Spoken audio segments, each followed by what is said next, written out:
As-tu déjà ressenti une douleur si profonde que même les mots ne suffisaient pas à l'expliquer? Cette douleur qui ne se voit pas dans les examens, qui ne figure dans aucun diagnostic, mais qui habite le silence de ton âme. Peut-être la douleur d'une perte irréparable comme le départ de quelqu'un que tu aimais profondément. Peut-être la douleur d'une trahison qui a brisé une confiance bâtie pendant des années. Ou encore la douleur d'une maladie qui te vole ton sommeil et ta paix. Il existe aussi cette douleur plus discrète, la douleur de l'abandon, du mépris, de l'invisibilité. La douleur de se sentir seul, même entouré de monde. Cette douleur que personne ne remarque, mais qui te suit comme une ombre, te consumant de l'intérieur jour après jour. Si tu vis quelque chose de semblable, je veux que tu écoutes attentivement ce que je vais te partager maintenant. Parce qu'il existe un verset dans la Bible qui porte un pouvoir si surnaturel, si transformateur, qu'il peut atteindre les coins les plus cachés de ton être. Ce verset ne parle pas seulement de guérison, il est la guérison. Il porte la présence d'un Dieu qui n'est pas indifférent à ta douleur. Un Dieu qui voit chaque larme, qui entend chaque cri silencieux, qui comprend même ce que tu n'arrives pas à exprimer. Et le plus important, ce Dieu veut te guérir. Il veut te restaurer. Il veut te libérer. Mais avant de te révéler ce verset, je dois te préparer à le recevoir. Car la puissance de la parole de Dieu ne se manifeste que là où il y a une foi vivante. Il ne suffit pas d'écouter. Il faut croire. Il faut ouvrir son cœur. Il faut permettre à la parole de pénétrer comme une épée bien aiguisée, coupant ce qui doit être coupé et guérissant ce qui doit être guéri. La foi est le pont entre la douleur et le miracle.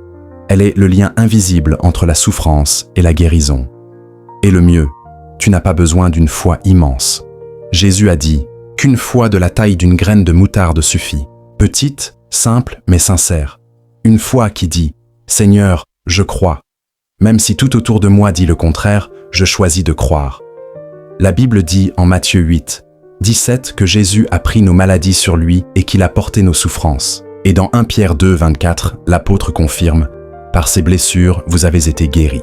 Regarde bien, le temps du verbe n'est pas au futur. Ce n'est pas « vous serez guéris », c'est au passé. Vous avez été guéris. Cela a déjà eu lieu. C'est déjà accompli à la croix. C'est déjà disponible.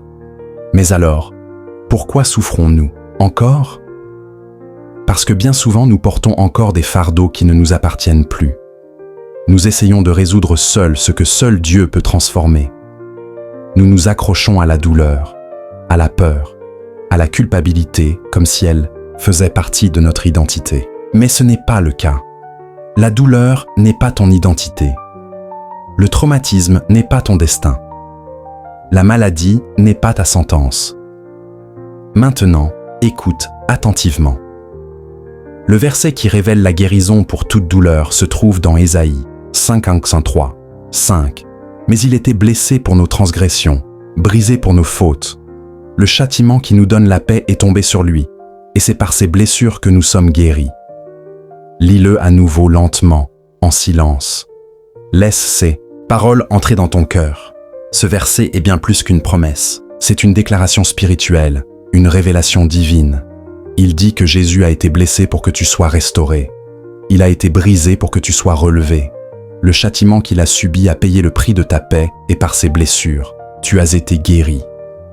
Chaque coup de fouet, chaque épine de la couronne, chaque clou, chaque goutte de sang, tout cela avait un but, te guérir. Guérir tes douleurs physiques, bien sûr, mais aussi guérir ton âme, ton cœur, tes émotions.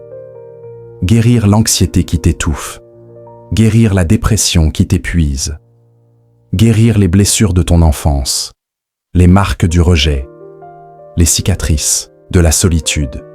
Jésus a porté tout cela sur la croix. Il n'est pas mort uniquement pour tes péchés, il est mort pour tes douleurs. Peut-être que tu n'y avais jamais pensé ainsi. Peut-être que tu crois en Dieu, mais tu penses qu'il est loin, qu'il t'a oublié, qu'il a des choses plus importantes à gérer. Mais ce n'est pas vrai. Dieu n'oublie jamais un cœur brisé. Le psaume 34, 18 dit « L'Éternel est proche de ceux qui ont le cœur brisé. Il sauve ceux dont l'esprit est abattu. » Et dans le psaume 147, 3, Il est écrit, « Il guérit ceux qui ont le cœur brisé et pansent leurs blessures. » Dieu n'ignore pas tes larmes. Il les recueille, il les garde, il les transforme en témoignages. Mais il y a quelque chose que nous devons faire. Remettre la douleur, remettre la peur, remettre le passé, remettre le contrôle. La guérison commence par une décision. La décision de dire « Seigneur, je ne veux plus porter cela tout seul, je te remets cette douleur. » Et c'est là que tout change. Dis maintenant avec foi « Par les blessures de Jésus, je suis guéri. » Répète, déclare, proclame. Même si la douleur est encore là, même si le diagnostic reste difficile, même si les circonstances n'ont pas encore changé, proclame la parole. Car lorsque tu déclares la parole de Dieu, tu actives le ciel. Tu mets en mouvement le monde spirituel. Tu invites le surnaturel à agir. Et que se passe-t-il alors? Ton âme commence à respirer. Ton cœur commence à être restauré. Puis une paix inexplicable qui dépasse toute compréhension humaine commence à envahir ton être. C'est comme si Dieu te disait « Mon fils, ma fille, je suis là. J'ai toujours été là. Je ne t'ai jamais quitté. » Souvent, nous cherchons la guérison au mauvais endroit. Nous essayons de nous anesthésier avec des distractions, des relations superficielles, des médicaments, des dépendances, du travail. Mais la véritable guérison, celle qui transforme de l'intérieur, ne peut venir que d'une rencontre réelle avec Jésus. Ce n'est pas de la religion, ce n'est pas un rituel, c'est une relation. Et aujourd'hui, il t'appelle à cela. Une relation vraie, un endroit où tu peux être toi-même, où tu n'as pas besoin de faire semblant d'être fort, où tu peux pleurer, crier, te confier et être accueilli, être aimé, être guéri. Souviens-toi, Dieu ne guérit pas seulement les blessures visibles. Il guérit l'âme, il guérit les souvenirs, il guérit les ressentiments, il guérit ce que personne ne voit. Et quand tu commences à vivre cette guérison, ta vie se transforme. Ce qui n'était que ténèbres commence à s'éclairer. Ce qui était chaos commence à s'organiser. Ce qui était désespoir commence à se transformer en espérance. Tu commences à voir la vie avec de nouveaux yeux. Les yeux de la foi.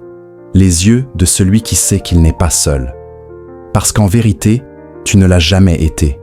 Si aujourd'hui, tu écoutes ceci avec des larmes aux yeux, si tu es fatigué, épuisé émotionnellement, si tu te sens invisible, sache ceci. Dieu te voit. Et plus encore que te voir, il se soucie de toi. Plus encore que s'en soucier, il agit. Et plus encore qu'agir, il a déjà agi à la croix. Il a déjà tout accompli pour toi.